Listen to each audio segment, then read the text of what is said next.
কালকে ওদের 12 প্রকার টেন্স এমনভাবে বুঝাইছি,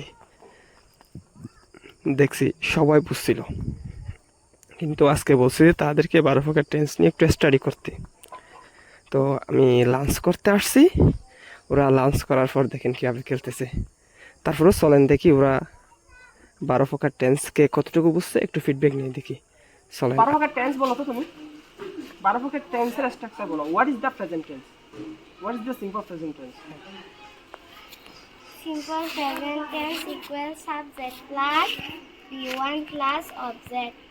First, simple past tense equals subject plus B2 plus object. Simple future tense equals subject plus will plus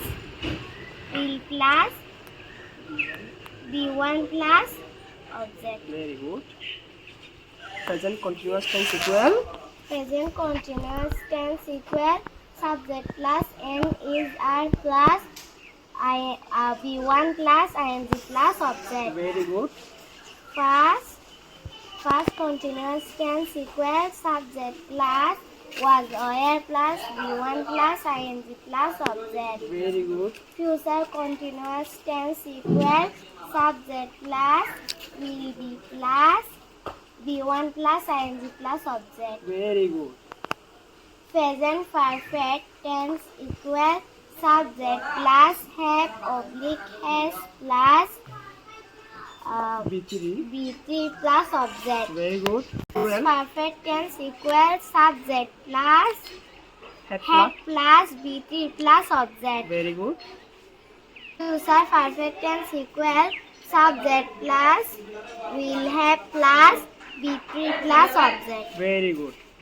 Present perfect continuous tense equal Present perfect continuous tense equal subject plus been oblique Has been plus B1 plus ing plus object. very good. Past perfect continuous tense equal subject plus had been plus B1 plus ing plus object. Very good. Future perfect continuous tense equal subject plus will have been plus B1 plus ing plus object. Great, অসাধারণ। এখন যদি আমি তোমাকে যদি কোনো একটা যদি sentence দিই, এই সেন্টেন্সকে তুমি 12 প্রকার টেন্সে রূপান্তর করতে পারবা পারবো। ইনশাআল্লাহ? ইনশাআল্লাহ পারবো। ইনশাআল্লাহ চেষ্টা করবা, ঠিক আছে? Very good. I eat rice is this present simple present tense, ঠিক আছে? I eat rice, that means আমি ভাত খাই। আই ইট রাইস, আমি ভাত খাই, এটা হচ্ছে প্রেজেন্ট সিম্পল প্রেজেন্ট টেন্স, ঠিক আছে? এই সিম্পল প্রেজেন্ট টেন্সকে তুমি 12 প্রকার টেন্সে 12 রকম ভাবে তুমি রূপান্তর করো তো। Simple present tense is I eat rice. আমি ভাত খাই। Very good. Simple past tense is I ate rice. আমি ভাত খেয়েছিলাম। Simple future tense equal I will eat rice. আমি ভাত খেয়েছিলাম। আমি ভাত খাইবো। আমি ভাত খাইবো। Very good. এরপর হচ্ছে present continuous tense is Present continuous tense is I am eating rice. আমি ভাত খাইতেছি। Very good. Past continuous tense is is I was eating rice. আমি ভাত খাইতেছিলাম। Very good. Future Future continuous tense is I will be eating rice. আমি ভাত খাইতে থাকবো। Very good. Present perfect tense is Present perfect tense is I have eaten rice. আমি ভাত খাইছি। ভেরি গুড, অসাধারণ। Past perfect perfect tense is I had eaten rice. আমি ভাত খেয়েছি। আমি ভাত খেয়েছি। খেয়েছি। Very good. Future Perfect tense is I will I will have eaten rice. আমি ভাত খেতে খাইবো। আমি ভাত খাইব। I will have eaten rice, আমি ভাত খাইব। খাইবো। Very good. Present perfect continuous tense is present perfect continuous টেন্সে করলে কি রকম হবে?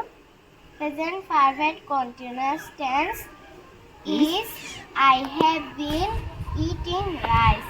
আমি কিছু সময় ধরে ভাত খেয়েছি। আমি কিছু সময় ধরে ভাত খাইতেছি। ভাত খাইতেছি। Very good. First perfect continuous tense is I had been eating rice. আমি কিছু সময় ধরে ভাত খেতেছিলাম। আমি কিছু সময় ধরে ভাত খাইতেছিলাম। ভেরি গুড, খাইতেছিলাম। অসাধারণ। Future perfect tense, future perfect continuous tense is Future perfect continuous tense is I will have been eating rice. আমি কিছু সময় ধরে ভাত খাইতে থাকবো। ভেরি গুড, অসাধারণ। আমরা যদি এইভাবে যদি 12 প্রকার টেন্স নিয়ে যদি প্রতিনিয়ত প্র্যাকটিস করি তাহলে আমরা আমাদের ইংলিশকে খুব বেশি ইমপ্রুভ করতে পারবো, খুব তাড়াতাড়ি ইমপ্রুভ করতে পারবো। আমি রাইট স্যার? Yes, right. এটা হচ্ছে আমার চতুর্থ শ্রেণীর স্টুডেন্ট। ওকে হচ্ছে আমি কিভাবে এটা মেকিং করবে, কিভাবে সেন্টেন্স তৈরি করবে এই টেকনিকটা দেখাই দিছি। এই টেকনিকটা দেখাই দেওয়ার পরে ওর আর কোনো কষ্ট হয় নাই।